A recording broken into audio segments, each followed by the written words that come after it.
I'm excited about this next segment. Welcome back to Jersey Matters. I'm Larry Menti. I love, and just about everybody in the area loves, Jersey tomatoes. Look forward to them. One of the things I miss when I move around the country is our Jersey tomatoes. And Dr. Tom Orton does research on the Jersey tomatoes. He is a professor and extension specialist at Rutgers University. I want to get something straight real fast about Jersey tomatoes. I stopped at a farmer's market a few years ago, and they told me, and I said, oh, the Jersey tomatoes, and I want to get Jersey tomatoes. They said, well, these aren't the tomatoes you remember from your youth. They're different now. Is that true? It is true that we're growing different varieties now than we grew many, many years ago. There's a constant change of the range of different types of varieties that are grown. The average variety probably only lasts about 2 or 3 years before it's displaced. And so the varieties that are grown now are much different than they were 30 or 40 years ago. They're primarily developed with the ease of shipping and storing and overall appearance in mind. So they tend to be a lot more firm than older tomatoes, so that they'll withstand the shipping and harvesting rigors. And they don't necessarily taste better because that's not an attribute that is given a lot of attention during the breeding process. Oh, that's fascinating that they may change over the years. I never knew that. I guess the only constant is that they're in New Jersey. Yes. Yeah. And that makes them Jersey tomatoes. Absolutely. And so you can say, they are Jersey tomatoes.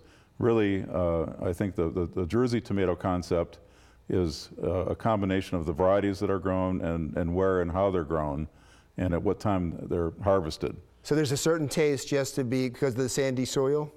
I think that has a lot to do with it.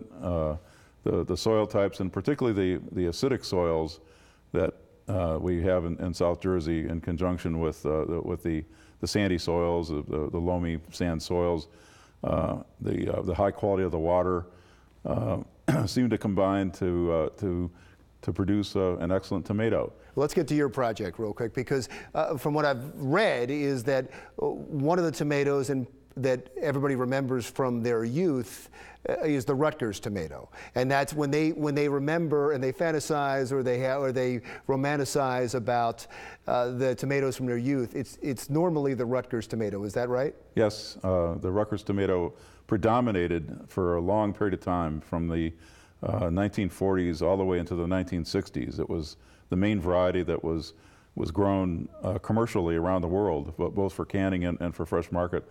It was ultimately displaced, but then continued to be grown by gardeners worldwide, and it's still available. You're trying to bring it back?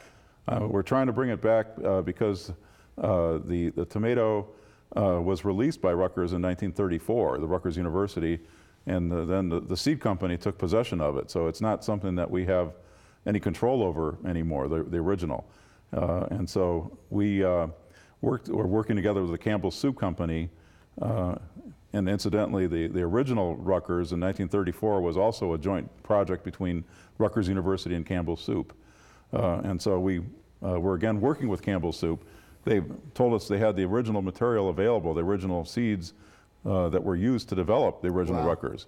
And so we had the idea of recreating Rutgers and trying to put a new spin on it, that it had better quality attributes and particularly higher flavor and maybe a little bit more firmness than the original. And how are you doing? And we have a new tomato that after 6 years, we started in about 2009 with the project, and we're going to release in 2016 a tomato that will be a new form of Rutgers. We're not quite sure what it's going to be called yet, but it was developed using the same exact protocol as the original Rutgers, using the same starting material.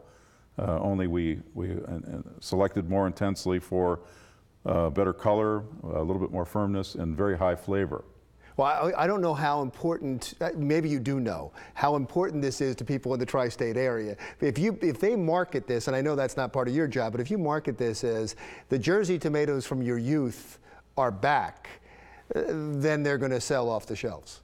Well, I'm not in charge of the marketing. I understand. We're developing the product, and we feel it's an excellent tomato and a very worthy successor to the original. And by the way, this is the original here. This is the original Rutgers here, and it's well, that aged well.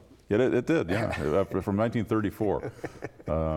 So we feel that it's intended to be grown by home gardeners and also by small commercial growers, and so and it's not a hybrid, nor is it have any GMO. It's just it was bred using the conventional breeding methods, the same way it was in 1934. That's exciting news. And next year, you're saying we'll be able to buy these? As of January 2016, we'll have those seeds available through the Rutgers website. Well, you're a superhero.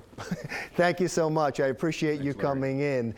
Dr. Tom Orton, professor and extension specialist at Rutgers University, and he is the man that is bringing back the Jersey tomatoes that you remember when you were a kid. We're going to talk some more about this when we come back and talk about agritourism with the Deputy Secretary of Agriculture, who has to be excited about this, when we come right back on Jersey Matters.